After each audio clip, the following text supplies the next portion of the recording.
오늘 함께 하실 성경은 로마서 5장 19절 한 절입니다. 함께 읽겠습니다. 시작. 한 사람의 순종치 아니함으로 많은 사람이 죄인 된 것 같이 한 사람의 순종하심으로 많은 사람이 의인이 되리라. 아멘. 로마서 5장 19절도 많이 익숙한 구절입니다. 이 구절 가운데서 또 복음의 원리에 대해서 함께 나누도록 하겠습니다. 한 사람의 순종치 아니함으로 많은 사람이 죄인이 되었다. 한 사람의 순종치 아니함, 순종치 아니함이라고 하는 단어는 파라코에라고 하는 단어인데요.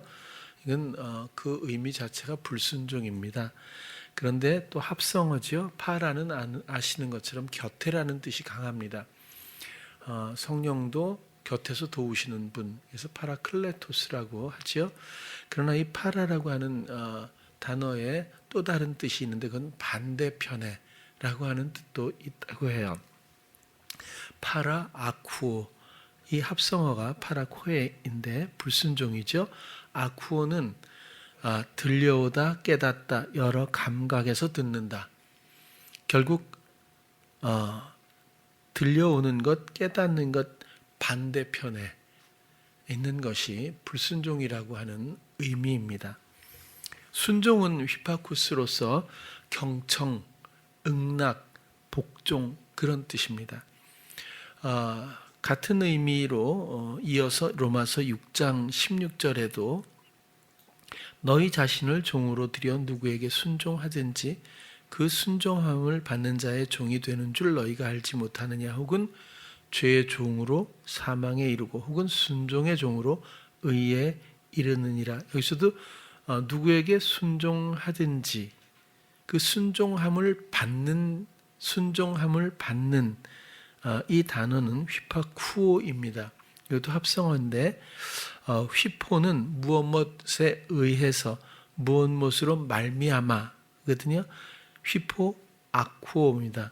똑같이 아까 파라아쿠오인 것처럼 여기서는 휘포 아쿠오인데 아쿠오 들려오다, 깨닫다, 여러 감각에서 듣는다. 순종함을 받는다고 하는 것은 들려오는 그것에 의해 그것으로 말미암아 그것이 순종함을 받고 있는 형태로 표현하고 있는 거죠. 결국 오늘 드리고 싶은 말씀은 순종이라고 하는 것은 행위에서 우리가 이해해서는 조금 부족할 수 있다라는 겁니다. 순종은 결국 들려오는 마음의 소리에서 우리가 이해를 해야 한다. 그런 뜻이죠.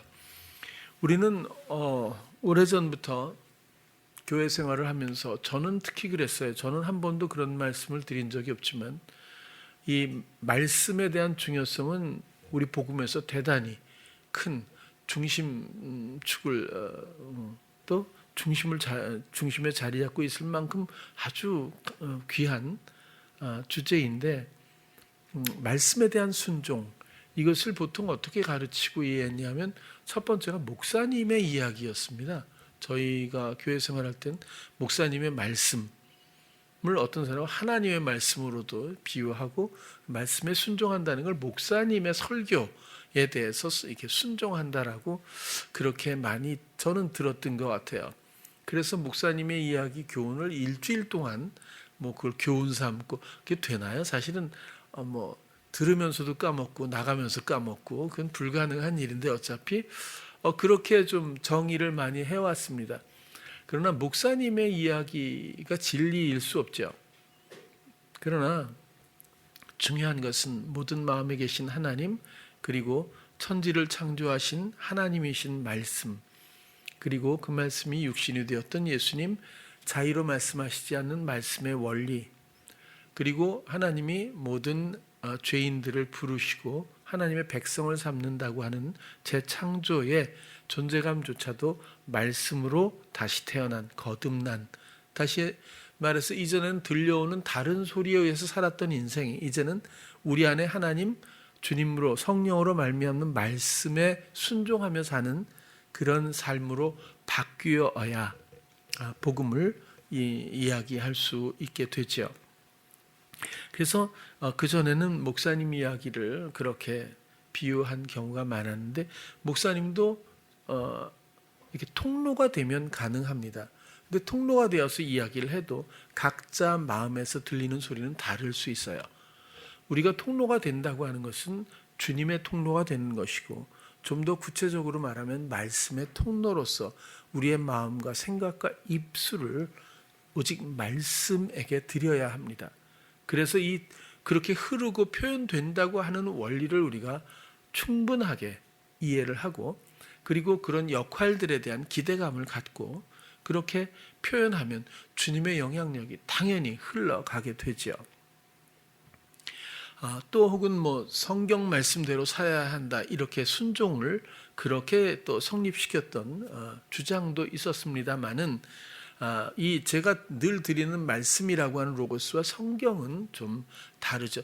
말씀을 증거하고 성경은 예수 그리스도를 증거하고 하나님의 생명의 약속 예수 그리스도로 말미암은 구원의 약속을 여러 다양한 장르를 통해서 표현하고 또 성령의 감동으로 집약되어서 지금 우리에게 영적인 가장 중요한 어떤 기반으로서 우리에게 주어져 있다고 보여지죠. 그래서 예수님도 성경을 통해서 영적인 이런 유익, 또 교육하고 뭐 이런 것들에 대해서 말씀을 하셨고, 이 성경은 나를 증거하는 것이다라고 정확하게 말씀을 해주셨어요. 결국에는 우리가 순종하는 것이 들려오는 것으로부터 말미암는다면 말씀이신 하나님 마음속에서 성령이 자의로 말하지 않고 듣는 대로 우리에게 지각, 감각하게 하시는 그 말씀을 이야기하는 거죠. 이것들을 우리는 정확하게 들으려고 하는 어떤 귀에 들리는 이런 소리로만 이해하려고 합니다. 그러나 이것은 어찌 보면 깨닫는 것도 있을 수 있어요. 그러니까 아쿠오가 깨닫다라는 것도 있잖아요. 이것도 다 들리는 겁니다. 생각도 당연히 들리는 겁니다. 마음의 소리들이죠. 그래서 그 유형은 다양할 수 있다는 거예요. 우리가 충분히 주님의 뜻을 마음을 감각할 수 있는 모든 기관들을 우리가 마음에서 듣는다고 말할 수도 있겠어요. 들려오는 거거든요. 듣는다라는 것보다 아쿠오는 들려오다 이런 겁니다. 그래서 순종은 철저하게 말씀에 관한 것입니다. 순종은 철저하게 주님에 관한 것입니다. 순종은 철저하게 성령에 대한 것입니다. 그래서 이 순종은 마음의 말씀에 하는 것이고, 그것을 성경은 상당히 많은 부분에서 설명을 해주고 있어요. 신명기도 한번 볼까요? 30장 신명기를 제가 안 쓴 없으면 할 수 없습니다. 그러면 다시 본문으로 돌아가겠습니다. 왜 그걸 빼먹었을까? 신약에도 똑같이 나오죠. 신약에도 똑같이 나오는 것처럼 말씀이 멀리 있다고 그렇게 신명기에 30장에 나오는 내용이에요. 멀리 있다 생각하지 말라. 어렵게 생각하지 마라. 하나님이 말씀하신다는 것에 대해서 전혀 어렵게 생각하지 않기를 바란다.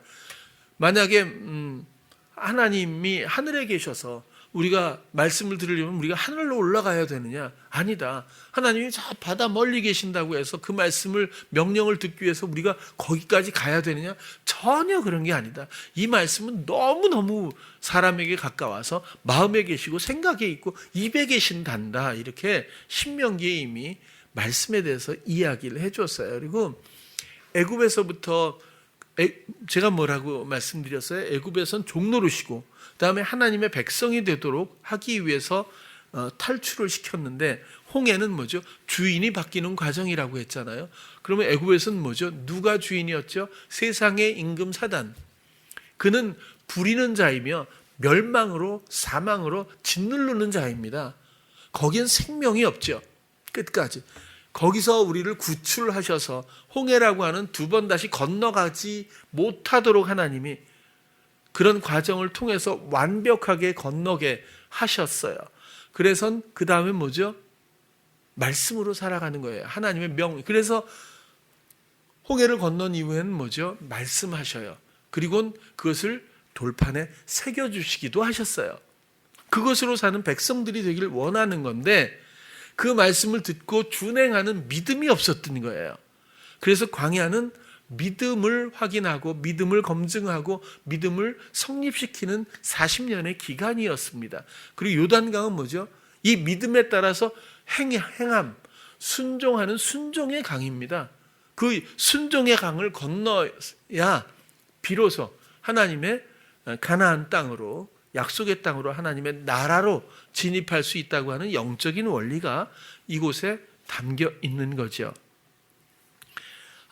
그렇게 해서 우리는 과연 누구를 듣고 있느냐라고 하는 무섭고도 선명한 영적인 요구 앞에 여러분들은 어느 자리에 서 있는지, 여러분들은 어느 영역의 백성인지, 누구를 듣고 무엇을 말하며 어떤 마음과 어떤 생각으로 지금 삶을 영위하고 있는지를 반드시 돌아보지 않고서는 복음에 근접할 수 있는 방법이 없습니다.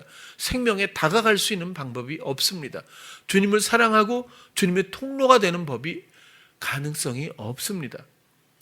그래서 우리가 마음을 지켜야 하고, 왜? 시험은 교묘하게 마음을 장악하기 위해서 주님을 느끼지 못하고 주님과 교감하지 못하도록 하는 다양한 기법으로 연약한 우리의 마음을 사단은 이미 아주 많은 기법을 통해서 아주 거의 완벽하게 유린하고 있어요. 이런 상황에 대해서 거의 감각하는 사람들이 그렇게 많아 보이지는 않는 거예요. 한 사람의 순종치 아니함으로 많은 사람이 죄인 되었다. 이게 자칫 생각하면 주제를 도덕적인 죄잖아요. 그렇게 보면 끝내 이건 성립되질 않습니다. 이걸 어떻게 풀죠? 아담이 죄를 졌는데, 뭔가 행위적인 죄를 졌는데 나는 그런 행위를 한 적이 없어. 연관관계를 이해할 수 없다는 거예요. 그러나 한 사람의 순종치 아니함이 지금 나의 삶에 순종치 아니함으로 남겨져 있다는 겁니다. 순종은 뭐죠? 아쿠어입니다. 들려오는 것에 대한, 말씀에 대한 순종입니다. 한 사람이 순종치 않고 다른 말, 사단이 주는 이 미혹의 제안의 소리, 그 말을 듣고 그 밑에 그 세상의 임금 밑에 종노릇으로 관계가 형성된 이후에 하나님의 다스림은 소멸돼 버렸죠. 사람이 버린 거죠. 그래서 거부한 거죠. 그게 이쪽 소유로 스스로 선택한 거거든요. 그리고 나서는 이것을 회복시킬 수 있는 어떤 근거나 여지가 아예 세상에는 없었습니다. 사람은 다시 돌아갈 수 있는, 돌이킬 수 있는 어떤 가능성이 전혀 남겨져 있질 않아요. 애굽에서는 탈출할 가망이, 종노릇에서 벗어날 어떤 여지가 없는 그런 상황입니다. 430년간 말씀이 어느 누구에도 임한 적이 없습니다. 아예 여지가 없는 거죠. 어떤 사람에게 간헐적으로 그런 것조차 없습니다. 그 말씀의 기록이 아예 없죠. 그런 것처럼 아담이 불순종해서 반대편에, 들려오는 것의 반대편을 선택하는 바람에 우리에게도 동일하게 그런 원리가 우리를 이끌고 있다는 겁니다. 그래서 이것들을 돌이키기 위해서 예수 그리스도가 홍해를 가르듯이 탈출구를 열은 거거든요. 이제는 누구든지 괜찮다는 거예요. 행위가 어땠든, 과거가 어땠든, 성격이 어떻든, 무슨 짓을 저질렀든 이런 것은 전혀 상관이 없습니다. 전혀 상관이 없고 오직 그리스도의 피공로에 의해서 희생의 그 몸을 찢은 그 사랑의 그 길을, 소망을 갖고 지나갈 수 있다면, 그렇다면 지나서 어디로 가죠? 말씀 앞으로 가는 겁니다. 말씀이 다스리는 그 나라로 가는 겁니다. 어떤 장소가 아니라 거긴 어디죠? 내 마음입니다. 영적으로 내 마음의 중심에 지성소, 하나님의 거주 공간이 있고, 그곳엔 약속의 상자 안에 말씀이 신비에 기록되어 있는 것이거든요. 우리는 그곳으로 홍해가 단순히 갈라진 것을 넘어서서 성소의 모든 요소들이 예수 그리스도의 사랑의 희생, 그 모든 그 희생의 공로에 힘입어, 그 은혜에 힘입어 우리는 값없이 담대하게 아버지께로, 말씀 앞으로, 하나님의 사랑과 생명 앞으로 나아갈 수 있는 그런 자격을 얻게 된 겁니다. 이것은 스스로 거부하든지 아니면 자격 없이 값없는 은혜로 그 안에 걸어가든지 내 마음 안으로 말씀 앞으로 이제는 세상이 나를 다스리는 것이 아니라 상관할 것 없고 그리고 이전에 내가 들려왔던 말씀이신 하나님의 반대편을 들었던 이 모든 것들을 내가 단절할 수 있는 마음의 할례만 있다면 그리고 내가 이쪽을 선택하고 들으려고만 한다면 우리는 마음으로 걸어가 하나님을 만날 수 있습니다. 그분을 들을 수 있죠. 그러면 비로소 생명을 이해하게 되는 겁니다.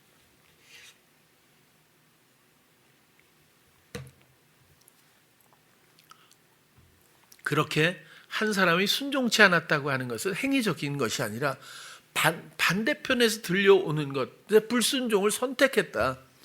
그래서 많은 사람들이 그 원리로 태어나고 살고 있다. 우리 삶은 다 그런 거죠. 그러나 예수 그리스도 한 사람의 순종하심으로 오직 자의로 말하지 않고 듣는 대로 말씀하셨던 그 예수 그리스도 그리고 말씀에 복종, 경청하고 응낙하고 복종하셨던 그 예수 그리스도가 이제 우리를 주장하시게 되는 것에 우리가 모든 것들을 위임할 수 있다면 우리는 그분의 힘입어 그분의 의일에 동참하게 된다는 의미를 여러분들이 이제는 충분히 이해하시리라고 봐요. 이론으로 끝나지 않기를 정말 바랍니다. 이것은 우리가 살아있는 이유고 살기 위한 의미이기도 해요.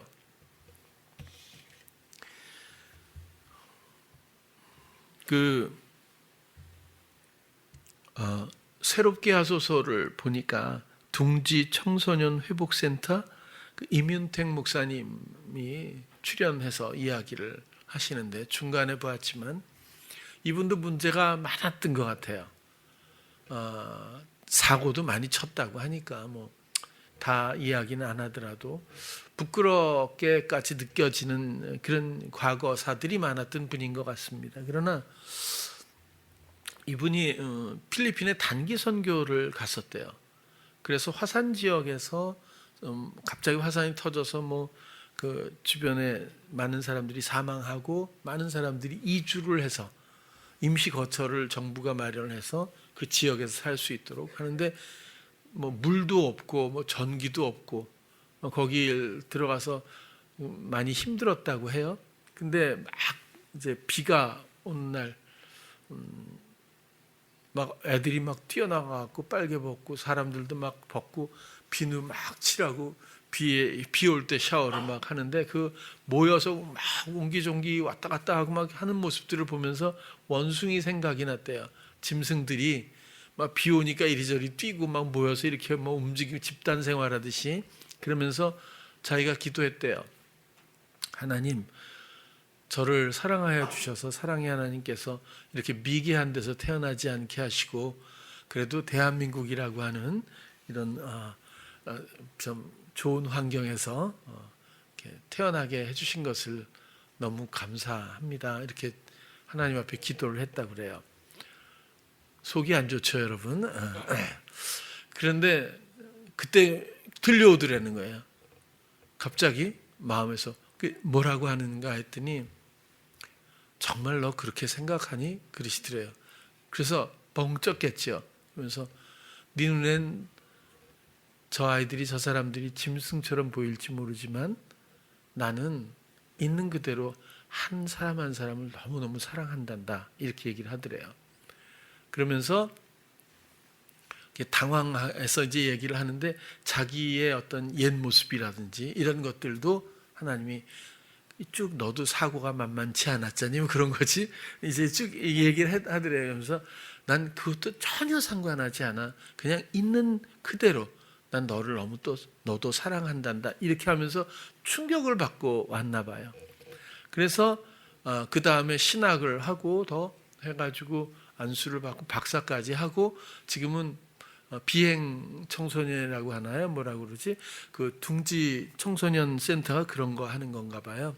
굉장히 다루기 힘든 엇나간 청소년들을 돌보는 그런 일들을 하면서 하나님의 은혜를 많이 누리고 있다는 내용들을 간증을 하는 걸 또 들었어요. 여러분, 저는 잘 안 하잖아요. 오늘 주시는 말씀 이거 옛날 좀 많이 했거든요. 성경이 이렇게 오늘 하나님 오늘도 주시는 말씀 따라 살겠습니다. 딱 이거 여러분들 안 했죠? 나름 재미있거든요. 근데 잘 안 돼서 그렇지. 근데 또 연말 되면 꼭 말씀 뽑기가 있잖아요. 아직도 그 카드가 많이 팔리더라고요. 딱 뽑았어요. 그 전에 그랬잖아요. 저도 뽑았는데 물만 먹지 말고 포도주를 좀 써라. 디모데에서 그런 게 있거든요. 그래서 그때 불순종을 했지만 어쨌거나 이런 방식이 아니죠. 그렇죠? 아니잖아요. 이건 그게 아니라 하나님은 살아계시고 항상 있고 여러분들 마음속에 아름답게 계시잖아요. 그분이야말로 진실이고 그분이야말로 사랑이고 그분이야말로 생명이며 그렇지 않습니까? 진리 되신 나의 주 예수 그리스도 나의 하나님께서 내 안에서 나를 기다리지 않아요? 여러분 못 듣는다고 생각하지 마세요. 이렇게 이문택 목사님처럼 하나님도 답답하니까 얘기를 하셨겠죠. 그죠? 오죽 답답했으면 먼저 말을 거셨겠어요. 근데 어쨌거나 이게 어렵지 않아요. 제가 볼 땐 분명하게 내가 A를 얘기하면 이쪽도 A 이상으로 이렇게 이렇게 대화체로 뭔가 내가 또 들어야 하고 이런 그런 상대감이 꼭 있어야 되는 거 아니에요. 내 마음만 들이면 나의 여러 가지 감각기관을 통해서 나는 이미 그 길 위에 서 있게 됩니다. 그리고 권사님 말씀하신 그대로잖아요. 여러분들 잘 아시잖아요. 내가 마음을 들이고 말하거나 행하면 주님의 영향력이 반드시 일어나요. 여태까지 나눔을 그렇게 해오지 않았습니까? 청년들이 해주는 이야기를 주님께 마음을 드리고 말을 하면 반드시 주님이 그 청년의 마음을 나름대로 또 소리가 안 들려도 마음으로 만지셨던 그런 영향력들을 많이 경험들 하지 않았겠어요? 사람 안에는 하나님이 반드시 계셔요. 누가 부인하겠냐고요. 그리고 그분은 태초에 계셨고 우리를 위해서 지으셨던 모든 것들을 그리고 그분은 말씀이라고 요한이 그러잖아요. 누구든지 감각할 수 있어요. 들을 수 있죠. 그분을 이민택 목사님처럼 듣는 거 어려운 거 아니에요. 그리고 그 들려오는 말씀에 순종하는 백성이 되자고 하는 겁니다. 이제는 내 생각대로 살다가 어쩌다가 들으려고 하는 것도 아니고 오직 내 안에 계신 하나님과 나의 둘만의 관계, 이 사랑의 관계는 다른 사람이 뭘 필요하겠어요. 둘만 있으면 전부잖아요. 이 구도 안에서 오직 들려오는, 이전엔 반대편을 들었지만 이제는 들려오는 말씀을 우리가 듣고 깨닫고 또 여러 감각을 통해서 느끼며 그것을 순종하고, 그러니까 복종하는, 실행하는 그런 백성다운 모습으로 영적인 생명을 소유한 성도의 모습으로 우리가 좀 정돈할 필요가 있지 않겠느냐는 말씀을 오늘 드리고 있는 겁니다. 그 전에 기억이 안 나지만 베토벤에 대한 영화가 몇 편 있었잖아요. 제목을 까먹었어요. 근데 거기에 보면 베토벤이 귀가 먹었잖아요.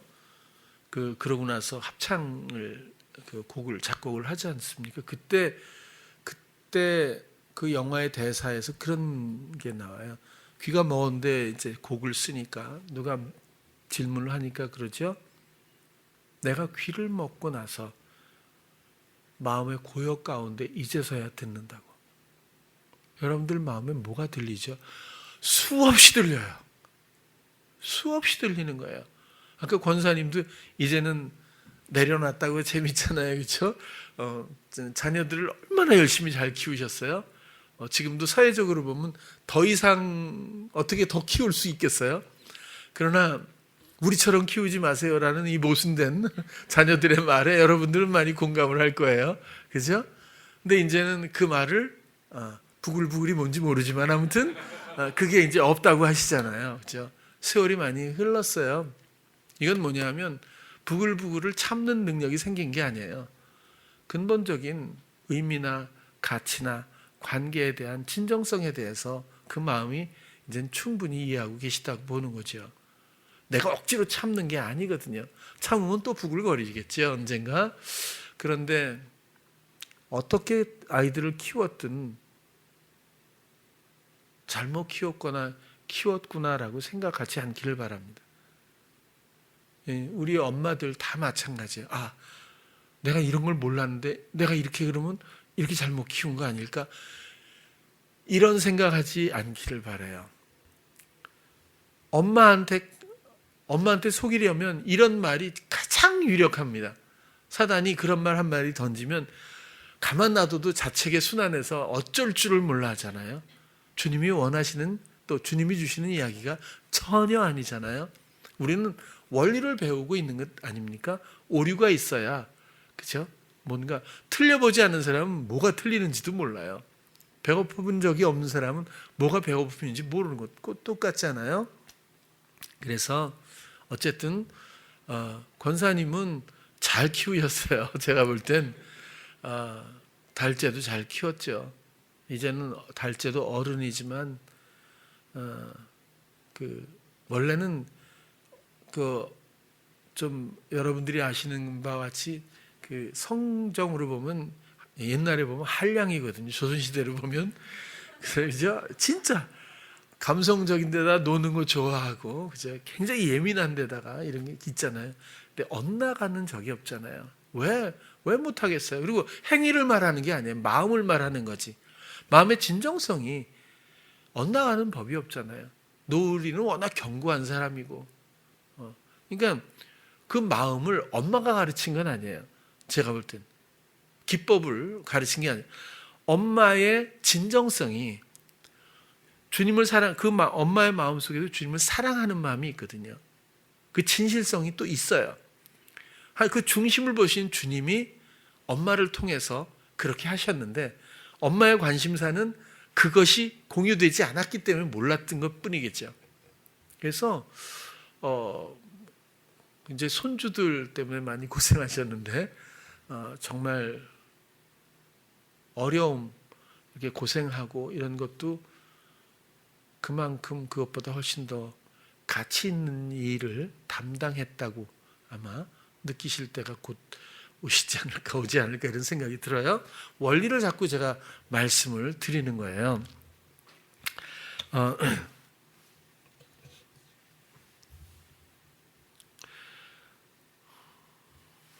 베토벤 얘기까지 했고, 여러분 마음속에 정말 다양한 생각들이 범람합니다.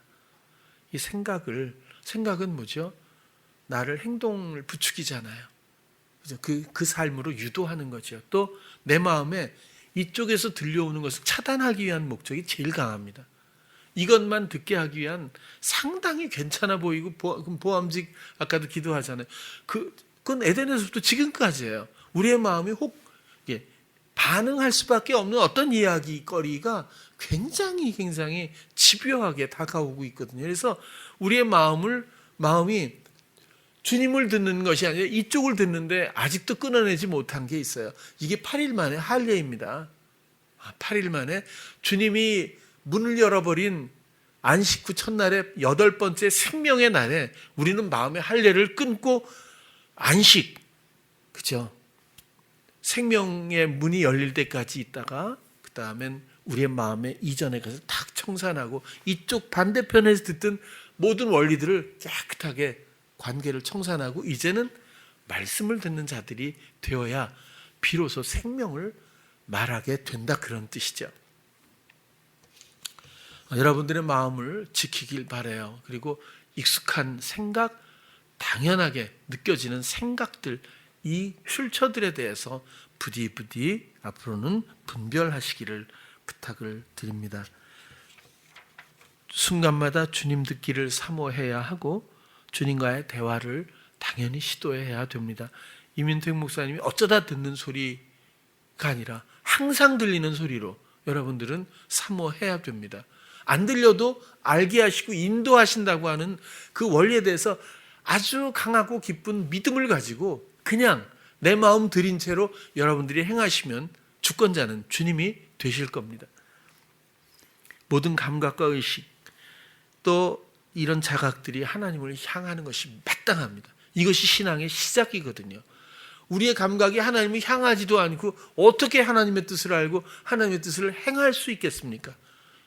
우리의 의식과 자각은 아직도 이전에 듣던 주님 말고 다른 반대편을 듣고 있고 그쪽을 향하고 있으면서 어떻게 하나님의 백성이 될 수 있겠어요? 생명을 말할 수 있겠느냐? 그런 뜻입니다. 우리가 모든 감각을 기대감을 갖고 오직 하나님을 향하는 이것이 세례이자 시작이죠. 모든 것의 시작입니다. 의와 거룩함과 생명의 시작입니다. 그래서 늘 말씀드리는 것처럼 누구를 듣느냐, 이것은 나의 생명과도 나의 사랑과도 하나님과의 관계에도 직결되는 가장 중요한 문제이고, 이것이 바로 순종의 내용이라고 하는 것을 오늘 설명을 드려요. 요한복음 3장 36절, 그건 아들을 믿는 자는 영생이 있고 아들을 순종치 아니하는 자는 영생을 보지 못하고, 아들을 믿는 자와 아들을 순종치 아니하는 것, 믿음과 순종이 있죠. 아들을 믿는 자는 영생이 있고 믿지 않는 자는 이렇게 돼야 되는데 그게 아니라 순종치. 믿음은 들음에서 나죠. 들음은 그리스도의 말씀입니다. 이만큼 듣는 것이 너무 중요한 거예요. 이걸 기법으로 또 보면 들으려고 하는 의지가 또 나를 굴절시키거든요. 그럴 필요는 없다고 봐요. 그러나 듣는 것은 중요한 겁니다. 그래서 믿음 반대편에 믿음은 곧 순종이다. 행함이 없는 믿음은 뭐라고 해요? 죽은 믿음이라고 하잖아요. 영혼 없는 몸 같다고도 말하지요. 야고보서 그렇게 기록하지 않습니까? 그만큼 믿음은 추상적인 것이 아니에요. 개념이 아닙니다. 신념이 아닙니다. 들려오는 대로 순종하는 것, 복종까지입니다. 경청응납 복종까지 해야 이것이 믿음이죠.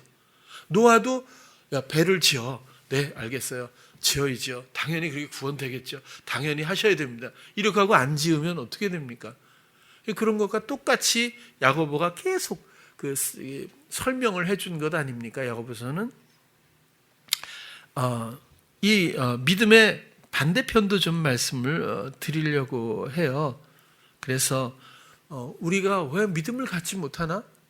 이런 걸 성경에서 찾아보면요, 마태복음 8장 26절을 보면 예수께서 이르시되 어찌하여 무서워하느냐, 믿음이 적은 자들아 하시고 일어나서 바람과 바다를 꾸짖었다. 그러니까 배가 풍랑을 만나갖고 이럴 때 두려워한 거예요. 무서워한 거죠. 예수님이 함께 계심에도 불구하고, 그 얼마나 컸겠어요. 요트는 아닐 거예요 아마. 그죠? 작은 배일 텐데 어쨌든 주무실 공간은 있을 정도겠지만 주무시는데도, 그런데도 제자들은 이 상황을 스스로 해결해 보려고 하는, 이것은 행위를 먼저 생각할 게 아니라 생각을, 들음을 먼저 생각해야 합니다. 풍랑이 일어서 배가 파손될 정도로 이렇게 심각해졌을 때 그 상황이 주는 소리가 있죠. 상황을 통해서 사단은 행위를 부추기는 소리가 반드시 있었고, 그 생각을 마음에 받아들여 열심히 연기를 하다 보니 같이 계신 주님은 아예 주님의 존재감조차도 부인되는 상황이 돼버렸죠. 주님은 그야말로 우리를 구원하시는 분인데, 주님을 모시고 있음에도 불구하고 우리는 부추기는 소리에 열연을 펼치면서 주님을 보지도 생각지도 않았다. 상당 부분 닮아 있지 않습니까? 그러면 믿음이 적은 자들, 없는 자들입니다. 사단은 상황을 통해서 우리를 두려움으로 묶어버리려고 하죠. 그 목적은 뭐죠? 믿음 앞에 나가지 못하도록, 듣지 못하도록, 순종하지 못하도록. 또 마태복음 14장에도 보면 베드로가 물 위를 걷다가 빠지니까 손을 내밀어 저를 붙잡으시며 가라사대 믿음이 적은 자여 왜 의심하였느냐. 그러니까 두려움도 있었고 의심이, 여기서 의심이 더 바람이 불어서 두려워서 빠졌잖아요. 무서워서. 근데 왜 의심? 이거 뭐죠? 주님의 말씀으로 일단 걸었다는 뜻입니다. 그러다가 빠진 것은 무서움도 있었지만 그것보다는 주님은 포인트를 말씀에 대한 의심이에요. 주님이 말씀하셔도 내가 가지만 이 상태에서 내가 갈 수 있을까? 이러다 빠지는 게 아닐까. 완벽한 말씀에 대한 신뢰가 무너지게 되는 거죠. 그러면 반대편을 듣게 되는 겁니다. 의심이죠. 또 마태복음 16장 8절에도 보면 예수께서 하시고 가라사대 믿음이 적은 자들은 어찌 떡이 없으므로 서로 의논하느냐. 생명의 떡에 대해서 영적인 교훈을 위해서 많은 사람들을 모아서 이야기를 하시는 이 하나님의 인도하심 가운데에서 아주 소중한, 지금도 산상수훈 이게 얼마나 소중하게 복음서에 담겨 있습니까? 이 장면을 이제 실행하기 위한, 이 연출하기 직전에 제자들이 하는 일은 뭐예요? 전혀 영적인 개념이 없고 예수님이 하나님의 아들로서 이렇게 생명의 양식 떡이 되고, 또 하나님이 예수님이 어떻게 하실지에 대한, 예수님에 대한 기대감 없이 자기들이 무언가 경영하고 또 자기들이 해소하려고 하는 또 다른 소리를 듣고 있는 그 상황이 믿음이 없는 것으로 표현되고 있습니다.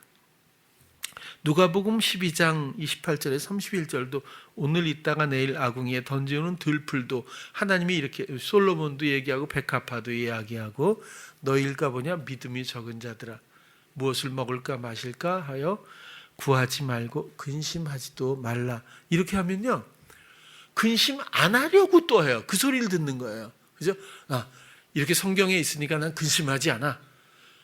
가능할까요? 제가 볼 땐 이건 더 꼬이는 일이거든요. 더 복잡해지기 시작하죠. 그런 게 아닌데, 아무튼 금방, 이 모든 것은 세상 백성들이 세상의 임금 밑에 있는 그 백성들이 구하는 것이고, 그런 주제를 통해서 사람의 마음을 뺏고 생각의 순환을 야기시켜서 이쪽을 듣지 못하도록 반대편의 소리를 계속 듣는, 다시 말해서 불순종의 종노릇을 할 수밖에 없도록 만드는 거니까, 너희 아버지께서 이런 것이 너희에게 있어야 될 줄을 아시느니라. 오직 너희는 그의 나라, 다스림, 통치를 구하라. 그래야면 이런 것들을 너희에게 더하시리라. 하나님의 다스림을 구하면 먹고 마시고 이렇게 필요, 이런 것들은 우리가 포기해야 되고 오직 영적인 고귀함만을 얻게 되는 것일까요? 전혀 그렇지 않아요. 모든 사랑의 일들로 우리를 충만케 하고 풍요롭게 반드시 하십니다. 그리고 있어야 충만한 게 아니에요. 없는 것이 훨씬 더 풍요로울 수도 있어요. 적절한 것이 가장 좋다고도 생각이 들지만 그것도 세상 논리일 수 있거든요. 그분이 하시는 모든 것들이 충만입니다. 그분이 하시는 모든 것들이 나에게 윤택하고 부어 넘치는, 나를 향한 최선의 헌신으로 우리가 이해하죠.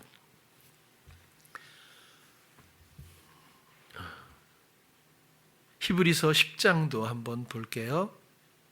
오직 나의 의인은 믿음으로 말미암아 살리라. 이렇게 믿음으로 그리스도를 듣고 또 순종하는 것, 그것으로서 생명을 누리게 되리라. 또한 뒤로 물러가면 내 마음이 저를 기뻐하지 아니하리라 하셨느니라. 우리는 뒤로 물러가 침륜에 빠질 자가 아니요 오직 영혼을 구원함에 이르는 믿음을, 우리의 영혼을 구원하는 게 뭐죠? 믿음인데 어떻게 구원해요? 늘 말씀드린 대로 그분을 듣고 그분께 순종할 때 그분의 생명으로 우리는 다시 살게 됩니다. 몸은 아직 그대로일지 모르지만 우리의 영은 전혀 다른 세계를 경험하게 되고 전혀 다른 감각을 우리는 얻게 되죠. 뒤로 물러간다고 하는 것을 찾아보면 휘포스텔로라고 하는 단어인데 이것도 합성어거든요. 휘포는 무엇에 의해, 무엇 아래 이런 뜻이고, 스텔로라고 하는 단어를 찾아보면 그만두다, 피하다, 관계를 끊다. 그렇죠? 그러니까 뒤로 물러간다는 건 주님을 들었어, 말씀을 들었어, 만났어요. 너무 평안하고 너무 기쁘고 너무 행복하고 들었어요. 관계가 형성이 됐어. 근데 그만둬. 그 다음에 또 딴 걸 또 듣거든요. 또 관계가 또 끊어져. 그죠? 또 피하다 이런 뜻도 있어요. 그러니까 이렇게 되는 것을, 이렇게 되면 하나님의 마음이 그를 기뻐하지 아니한다, 이런 뜻으로 이해를 하는 겁니다. 사도행전에 보면 늘 몇 번이나 말씀드리지만 베드로가 성령이 충만해서 그 다음에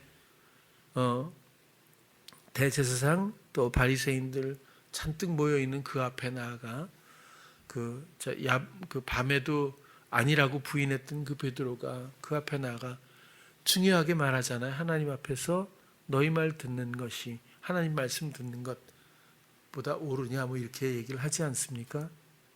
저는 그 대목 중에서 첫 번째로 눈에 들어온 건 하나님 앞에서 너희 말 듣는 것이 하나님 말씀 듣는 것보다 옳은가 판단하라 했을 때 그 순간에도 하나님의 말씀을 듣고 있다고 하는 그 정황입니다.